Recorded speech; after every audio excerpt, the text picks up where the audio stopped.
रांची लोकसभा निर्वाचन क्षेत्र में आज होने वाले मतदान के लिए मतदान केंद्र पर सुरक्षा व्यवस्था के साथ सफलतापूर्वक मतदान किया गया।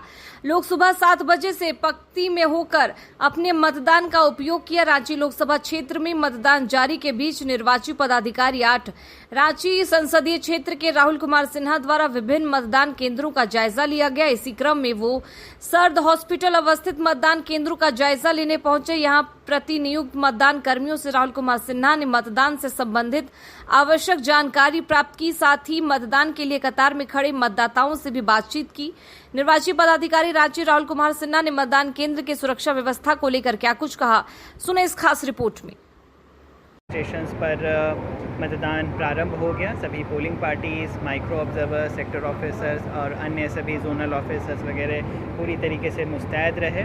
समय समय पर पोलिंग परसेंटेज तथा ईवीएम रिप्लेसमेंट की रिपोर्ट ली जा रही थी। इसके अतिरिक्त विभिन्न किस्म के लॉ एंड ऑर्डर से संबंधित प्रतिवेदन भी लगातार प्राप्त किए जा रहे थे। जिले में एक full fledged control room work कर रहा था, जिसके माध्यम से सभी पोलिंग स्टेशंस की फीडबैक को सीधे वेबकास्टिंग के माध्यम से लिया जा रहा था और जहां जहां पर भी किसी भी प्रकार के सुझाव या शिकायतें आ रही थी तो तुरंत कार्रवाई सीधे कंट्रोल रूम के द्वारा कराई जा रही थी।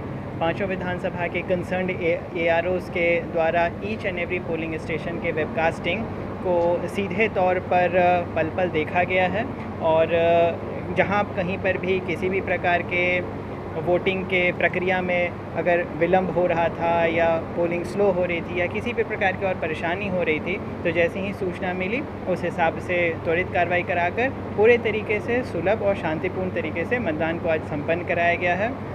आज शाम 5 बजे तक सभी विधानसभाओं को मिलाकर कुल 58.73% वोटिंग का अभी तक प्रतिवेदन आया है। हालांकि मैं बताना चाहूँगा कि अभी भी कई एक पोलिंग स्टेशंस पर पोलिंग यथावत जारी है। जितने भी ऐसे इलेक्टर्स हैं जो 5 बजे के पहले बूथ में प्रवेश कर गए थे उनको एक एक टोकन उपलब्ध कराया गया है और जिनके पास टोकन उपलब्ध है उन सभी की वोटिंग कराई जाएगी और उसके बाद ही EVM VVPAT मशीन को पैक कर यहाँ पंडरा स्थित बाजार समिति में लाने की कार्रवाई की जाएगी।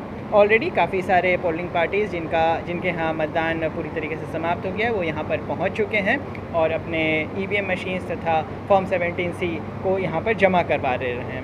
सारे statutory package, non statutory package, micro observers के रिपोर्ट के लिए अलग अलग काउंटर्स बने हुए हैं। यहाँ पे सारे पोलिंग टीम के लिए एक विशेष व्यवस्था की गई है ताकि अगर उन्होंने अपने प्रिसाइडिंग ऑफिसर्स डायरी किन्हीं अन्य किस्म के फॉर्म को पूरी तरीके से नहीं भरा है तो उसको यहाँ पे वो भर भी दे सकते हैं। तो प्रॉपर असिस्टेंस सभी पोलिंग टीम को उपलब्ध कराया जा रहा है। रिसीविंग टीम में हर एक काउंटर पर 50 बूथों के मटेरियल्स को लेने की व्यवस्था की गई है और उन सभी की प्रॉपर ब्रीफिंग और काफ़ी ट्रेनिंग उनको उपलब्ध करा के रखी गई है। तो मैं समझता हूं कि अगले 2 से 3 घंटे में सभी पोलिंग पार्टीज़, चाहे वह ईचागढ़ सरायकेला वाले ही क्यों ना हो, यहां पर पहुंच जाएंगे और आज देर रात तक हम सभी पोलिंग पार्टी से सारी सामग्रियां EVM VVPAT सहित जमा कर पाने में सफल रहेंगे। कल सुबह सभी कैंडिडेट्स या उनके एजेंट्स की उपस्थिति में स्क्रूटनी की कार्रवाई होगी जो ऑनरेबल ऑब्जर्वर सर की अध्यक्षता में की जाएगी, जिसमें कि सारे के सारे प्रिसाइडिंग ऑफिसर्स की डायरी को पढ़ा जाएगा और उसमें किन्हीं पर अगर चर्चा विचार विमर्श की ज़रूरत पड़ेगी तो वह किया जाएगा। इसके अतिरिक्त किन्हीं भी कैंडिडेट्स या एजेंट्स अगर अपनी कुछ बात रखना चाहेंगे ऑब्जर्वर सर के समक्ष में तो उनको भी रखा जा सकेगा और विधिवत प्रक्रिया से संपूर्ण स्क्रूटनी की कार्रवाई संपादित की जाएगी।